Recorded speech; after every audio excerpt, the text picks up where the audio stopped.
무엇이 국민을 위한 법일까요? 무엇이 국민을 힘들게 하는 법일까요?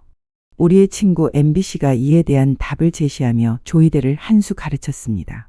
요즘 조이대를 보면 국민이 뽑은 대통령을 어떻게 하면 흔들어댈지에만 몰두하고 있는 것으로 의심됩니다.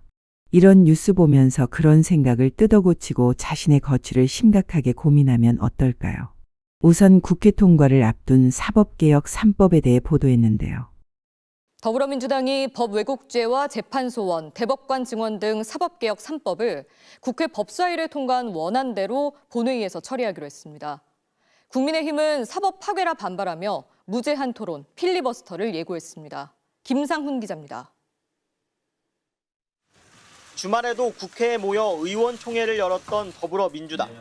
대법관 증원, 재판소원제, 법왜곡죄를 담은 이른바 사법개혁 3법을 2월 임시국회에서 처리하기로 했습니다. 사법개혁 3법 또한 우리의 시간표대로 이번 임시국회 기간 안에 차질 없이 타협 없이 처리해 나갈 것입니다. 이 법안들이 통과되면 대법관은 현행 14명에서 26명으로 늘고 재판도 헌법소원의 심판 대상에 포함되며 잘못된 법령을 적용한 판검사는 처벌을 받을 수 있게 됩니다. 법왜곡죄는 판사의 독립성을 침해하거나 처벌 대상 행위의 명확성이 떨어진다며 위헌 논란도 불거졌지만 수정하지 않고 법사위 원안대로 처리하기로 했습니다. 독일에서도 법왜곡죄가 운용이 되고 있는데 독일의 경우에도 그 추상성이 굉장히 강하지만 우리는 굉장히 명확하게 하기 위해서 많은 노력을 해왔고 조이대 대법원장도 충분한 공론화가 필요하다고 재차 우려를 표했습니다. 그러면서 조 대법원장은 사법제도의 틀을 근본적으로 바꾸는 것이자 개헌 사항이 될 수 있는 중대한 내용이라며 우리 헌법은 독일과 완전히 다르다고도 강조했습니다. 어이가 없습니다. 나라의 미래와 운명이 걸린 선거판을 바꾸려고 마음대로 법의 칼을 휘두른 사람이 누군지 까맣게 잊은 듯합니다. 감히 어디서 국민 운운할까요? 아마도 저 사람의 피부는 철로 만들었나 봅니다. 독일과 다르다고요. 그래서 또 보도합니다.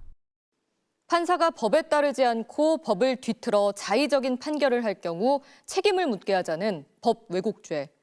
조이대 대법원장은 우려를 표했지만 19세기부터 150년 넘게 법왜곡죄를 적용해온 독일에서는 어떻게 이런 법이 한국에는 없냐고 오히려 되묻고 있습니다. 판사도 법 위에 있을 수는 없으며 법을 왜곡하면 안 된다는 당연한 원칙이야말로 판결의 독립성을 지켜준다는 건데요. 베를린 이덕영 특파원의 보도입니다. 20년 경력 현직 판사 이벤 그래프 씨. 한국에는 왜 법을 왜곡한 판결을 방지하는 장치가 없는지 의아해했습니다. Ist es halt aus deutscher Sicht halt ein bisschen schwer nachzuvollziehen, warum es da keine entsprechende Regelung gibt.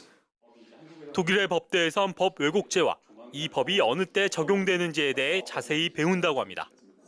법의 목적이 처벌이 아니라 판결의 독립을 지켜주자는 것이기 때문입니다. 법을 왜곡하면 처벌받는다는 원칙이 법에 의한 판결을 보장할 수 있다는 것입니다. Kann der Richter dann antworten? Das Strafgesetzbuch sagt, ich darf diese Anweisung nicht ausführen, wenn sie das Gesetz verletzt. Ich muss mich ausschließlich an die Gesetze halten. 하지만 법을 왜곡해 실제 처벌까지 받는 경우는 극히 드뭅니다. 판사가 법의 잘못된 적용을 알았음을 입증하기가 현실적으로 어렵기 때문입니다. 법 왜곡죄는 법에 따라 판결해야 한다는 당연한 원칙을 법으로 상기시키는 역할을 합니다. 독일 법조계에선 오히려 법 왜곡죄의 적용을 확대해야 한다는 논의도 이루어지고 있습니다. 판사는 법 위에 있는 존재가 아니라는 것입니다. Die Vorschrift erweitert werden sollte. Meinung in der Strafrechtswissenschaft möchte den Tatbestand weiter auslegen. BGH, der Bundesgerichtshof, legt diese Vorschrift sehr, sehr eng. 한국의 민법과 형법의 뼈대는 독일법 논리 구조를 그대로 옮겨왔다고도 할 수 있습니다.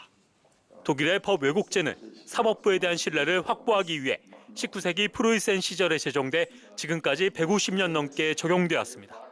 베를린에서 MBC 뉴스 이덕영입니다. 독일은 공만 잘 차는지 알았는데 이상한 판사를 걷어차는 일도 잘하는 듯합니다. 이런 법이 있으면 조이대도 직위원도 나타나지 않았을 텐데요. 갑자기 독일이 부럽습니다. 그러나 부러워만 하면 지는 것입니다. 이제 우리도 법을 왜곡한 사람들에게 죄를 물을 수 있게 되었습니다.